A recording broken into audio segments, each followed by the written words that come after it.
So, like on Facebook, a lot of cats are constantly being posted, like every day. Somebody has a sick cat, a cat that is just not doing very well, a pregnant cat, or an injured cat. It just kind of really resonated with me that, this is something that I can do and I should do and I want to do. So I did. I found a cat on Facebook that had a lot of emergency medical needs, and it was a stray cat, and I did not know anything about the girl at all. I just kind of chimed in and was like, hey, if I can find somebody that would be willing to help you in this cat, will you let me take her? Him, sorry. And she was like, yeah, absolutely. I can't give you any money. I can't even like take this cat to meet you, but if you can help him, he really needs help. So his name was Buddy, and it was an orange boy who did end up making it, and he did get adopted. But he went with another friend of mine who runs Save Our Strays down in Pittsburgh. She took him in, and I tried to donate a bunch of like stuff that I had bought at the store that related to Buddy the cat, like some pee pads, a carrier, some wet food. And she was like, I don't think you should give this to me. I think you should keep it. And I was like, okay, yeah, I'll keep it, whatever. And then it basically started from there. There was a person who knew my boyfriend and had a pregnant mama cat. Her name is Callie. Callie the Calico. She's been since been adopted as well. Basically, she just she wasn't doing well health-wise. She didn't look that great, and they financially could not take care of her. So I said, bring her and her kittens to me. I'll raise them and get them adopted, which I did. All but one has since been adopted since this past year, and Percy is the remaining kitten. So I spend a lot of time. I mean, it goes beyond just waking up in the morning, cleaning them every day. I mean, I bond with them, socialize with them. So pretty much my routine is wake up in the morning, I have my breakfast, I spend a few minutes in the morning to myself to kind of get ready for the day.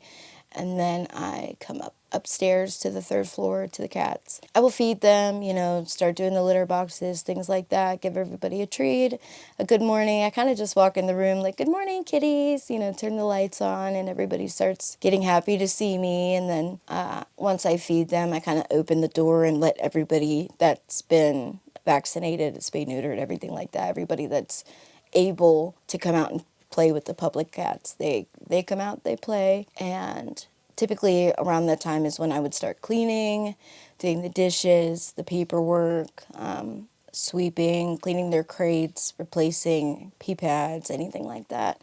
I spend a good few hours in the morning and the afternoon there, and then usually I will take some time to myself, and then before bed I'll be back up here. So I would say the average time span is 3 to 4 hours, but like probably average of like 8 every day. Yeah.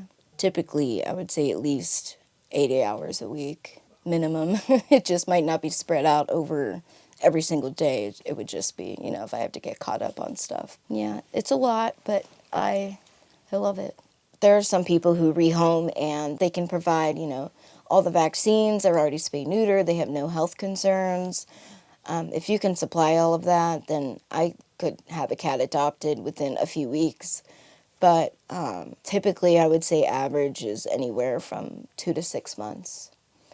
But again, like I also take in some ferals, and some of the feral cats that I've had, it could take me a year before they're even ready to be adopted. So really it just depends on, the cat, where they're at. I meet them exactly wherever they are, whatever they need, I would say the average amount of cats would be between 15 and 25. Yeah, since we are a nonprofit, you can get a tax deduction. Pretty much how it works is I post online pretty often of a list of things that we use on a regular basis, things that we're running low on, or things that we don't have that we need. So that can range anywhere from food, treats, and I probably get two to four max physical item donations a week. And then as far as monetary, money, I would say probably an average of maybe 2 to 4 of those as well a week. There have been days where I got one every day for 2 weeks, and then there's times where you don't get donations for 2 months.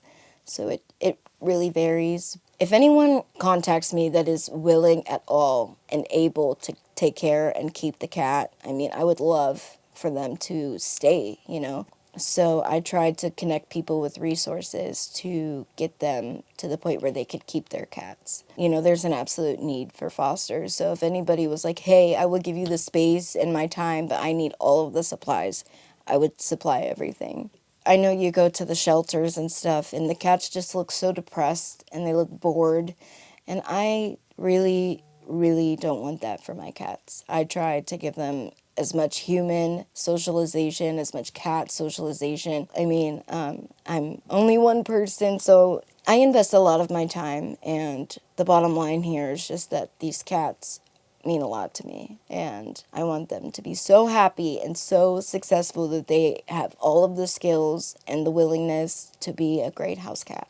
My goal for the future would be to grow, have more fosters, co-workers, and surround myself with people who also really care about cats.